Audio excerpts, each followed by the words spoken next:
Assalamualaikum warahmatullahi wabarakatuh.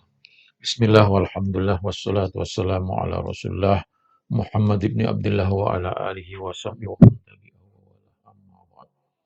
Saudara-saudara sekalian yang saya hormati dan saya cintai. Nasab Pak Alawi sebetulnya sudah kelar dengan keputusan rungkat. Tetapi para pembela nasab Pak Alawi masih terus mengulang-ulang alasannya kembali kepada kaidah asyuhrah wal istifadah. Padahal itu kaidah sudah tidak berlaku dan memang tidak boleh kita perlakukan karena bertentangan dengan kaidah primernya. Bahkan ulama sudah dari Jawa Timur sudah menyatakan harus ditetapkan dengan dalil qot'i, yaitu tes DNA. Tetapi tidak apa untuk menjelaskan kepada saudara-saudara kita, maka tetap harus kita ulang-ulang supaya tidak mudah goyah oleh berbagai tendensi, berbagai alasan, dan berbagai upaya yang dilakukan oleh para pembela para habib. Di sini saya ingin sampaikan tulisan Kiai Haji Imaduddin Utsman Al-Bantani yang berjudul Polemik Nasab Habib Ba'alawi selesai. Terbukti bukan cucu Nabi Muhammad SAW. 12 pertanyaan pokok terputusnya nasab Ba'alawi, satu pun tidak ada yang mampu menjawab. Permintaan adanya ulama ahli nasab yang mensyaratkan adanya kitab sezaman sebagai sumber kesahihan nasab telah penulis berikan, yaitu kitab Rasail fi Ilmi An-Nasab. Menyebutkan itu di dalam halaman 183 dan 184. Bukti-bukti kitab sezaman, baik kitab nasab maupun kitab sejarah, yang tidak menyebut nama-nama Ba'alawi dari abad 5-9 telah penulis berikan. Semuanya tidak menyebut nama-nama nasab para Habib Ba'alawi sebagai keturunan Nabi Muhammad SAW. Lalu apalagi? Mereka kembali lagi mempermasalahkan nasab cukup diisbat dengan teori syuhrah wa istifadah.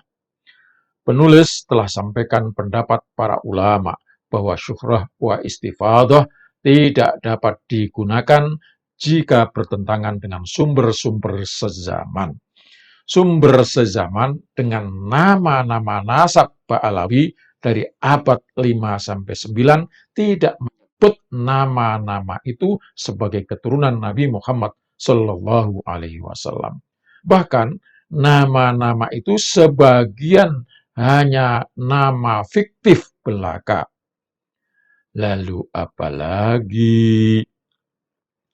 Kitab Syajarah Al-Mubarakah kembali dipermasalahkan. Katanya bukan karya Imam Fakhruddin Al-Razi yang wafat pada 606 Hijriah. Kitab itu jelas kitab Fakhruddin Ar-Razi. Dicatat dalam manuskrip itu bahwa kitab yang ditulis Imam Fakhruddin Al-Razi. Manuskripnya jelas ada, tempatnya jelas disebut, nama penulis naskahnya jelas disebut, tanggal penulisan naskahnya jelas disebut. Lalu apalagi?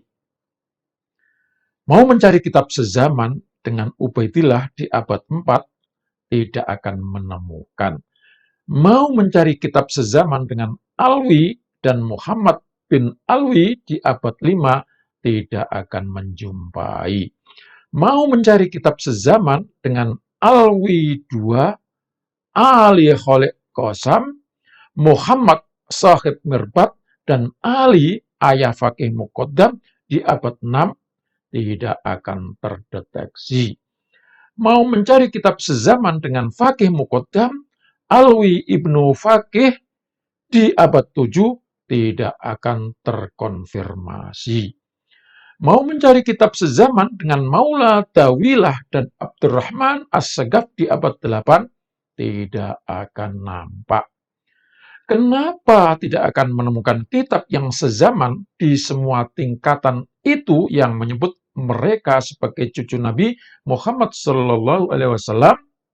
Jawabnya hanya satu, karena mereka memang benar-benar bukan cucu Nabi Muhammad SAW.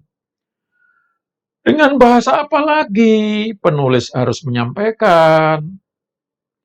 Jika umpamanya keturunan Nabi Muhammad SAW yang lain tidak ditulis dalam kitab sezaman dengan mereka antara abad 5 sampai 9, bolehlah kita menyatakan bahwa nasab Ba'alawi juga ketika tidak disebut bukan berarti tidak ada.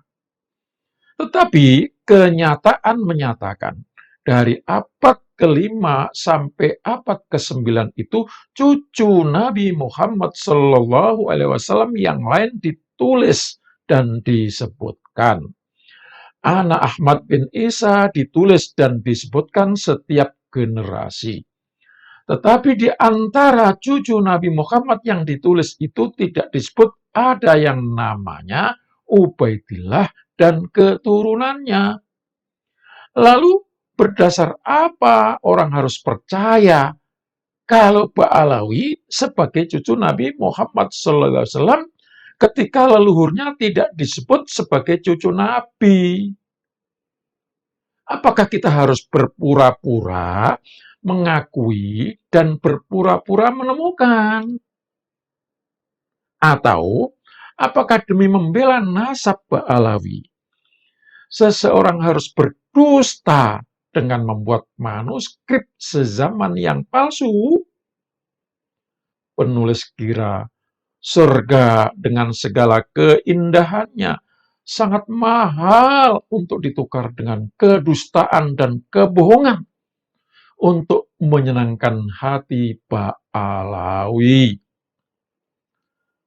Lalu ada yang mengatakan, Ibnu Hajar di abad 10 Hijriah dan yang lainnya mencatat nasab Ba'alawi sampai kepada Nabi Muhammad SAW. Penulis jawab, betul para ulama besar di abad 10 Hijriah itu mencatat, betul, tetapi mereka mencatatnya di abad 10 itu karena sudah ada pengakuan dan penulisan kitab dari Ba'alawi di abad 9 Hijriah yang mengaku sendiri bahwa mereka adalah cucu Nabi. Lalu ulama-ulama ini mengutip.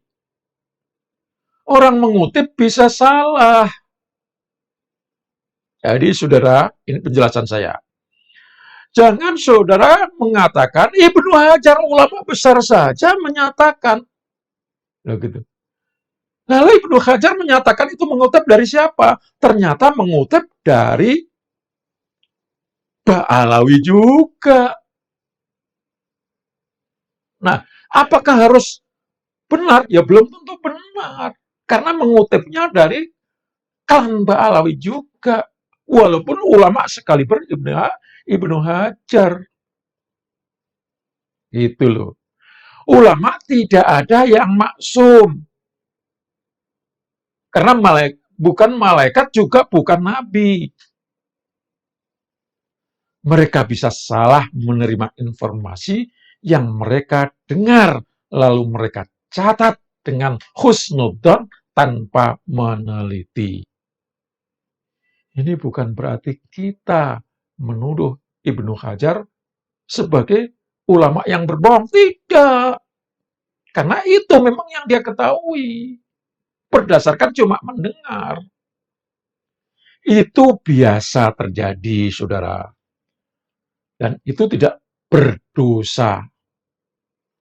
Penulis sendiri dulu telah mengisbat nasab Ba'alawi dalam kitab penulis Al-Fikrah Al-Nahdiyah. Lalu sekarang, ketika penulis tahu bahwa mereka bukan cucu Nabi, penulis menarik isbat itu. Artinya apa? Tulisan yang lalu itu dimansuh, dinasah. Nggak berlaku lagi. Jika Ibnu Hajar masih hidup dan mengetahui dalil-dalil keterputusan nasab Ba'alawi, tidak mustahil Ibnu Hajar akan menarik kembali pendapatnya itu. Begitu juga ulama yang lainnya. Ulama yang sudah wafat telah menjalankan tugasnya yang mulia sesuai dengan hasil ijtihadnya. Kalau benar, dapat 2. Kalau salah, tetap dapat pahala 1. Mereka mendapatkan pahala dengan ijtihadnya itu. Mereka akan masuk ke dalam surga Allah. Zaman ini adalah zaman ketika yang masih hidup. Zaman ini adalah zaman kita yang masih hidup. Kita yang masih hidup. Jangan kembali kepada zamannya orang-orang yang sudah meninggal. Mari kita laksanakan tugas kita sebaik-baiknya sebagai ulama dengan mengetengahkan sumber-sumber yang lebih mudah kita dapatkan daripada zaman Ibnu Hajar dan yang lainnya itu. Bagi Ba'alawi, jangan malu mengakui bahwa hasil ijtihad leluhurnya yang mengatakan mereka adalah keturunan Nabi Muhammad SAW adalah salah. Itu bukan hal yang hina, saudara Ba'alawi. Akui bahwa ijtihad kakek-kakekmu itu adalah salah. Karena waktu itu sumbernya ngarang-ngarang sendiri. Sekarang jelas, maka akui, tidak masalah. Anda tidak dihinakan.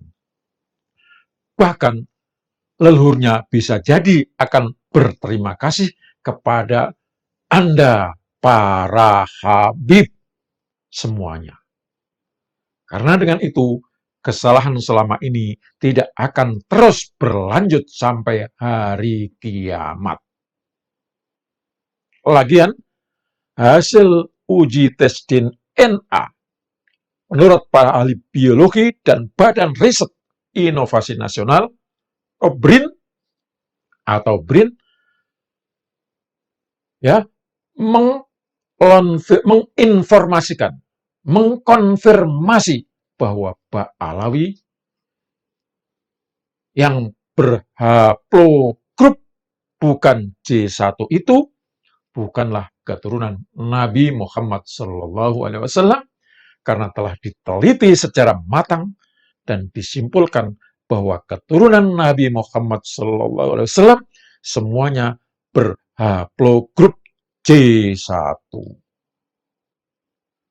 Terakhir, penulis menyayangkan adanya beberapa upaya penghalangan dan pembatalan ceramah penulis atau yang lainnya dari ulama yang telah yakin bahwa Anda bukanlah cucu Nabi Muhammad SAW, sebagaimana penulis dan teman-teman juga tidak pernah menghalangi kegiatan ceramah Anda yang mengatakan bahwa Anda adalah cucu Nabi Muhammad. Walaupun yang demikian itu sangat mudah kami lakukan. Penulis orang Nahdlatul Ulama yang diajarkan adab dan rasa malu, tidak mungkin penulis memobilisasi massa untuk menghalangi kegiatan orang lain, kecuali jika sudah membahayakan untuk agama, bangsa, dan negara. Masalah nasab itu bagi kami belum ke taraf itu, walau bisa saja mengarah ke sana. Yang penulis minta adalah kesadaran dan kebijaksanaan. Oleh karena itu, yang penulis protes adalah organisasi Anda, bukan kegiatan Anda. Apalagi ini masa pemilu. Mari kita bantu pemerintah untuk dapat menjalankan kegiatan rutinan pemilu ini dengan sukses, lancar, dan aman. Jika Anda masih mengakui diri Anda sebagai cucu Nabi, silahkan saja, itu hak Anda. Tapi tolong jangan sampai memaksa orang lain untuk mempercayainya. Percaya dan tidak percaya dan tidak percaya akan sesuatu itu adalah hak semua orang yang diatur dalam Undang-Undang Dasar. Semoga Allah selalu membimbing kita ke jalan yang diridhoi Allah Subhanahu wa Ta'ala. Amin ya Rabbal Alamin. Wassalamualaikum warahmatullahi wabarakatuh.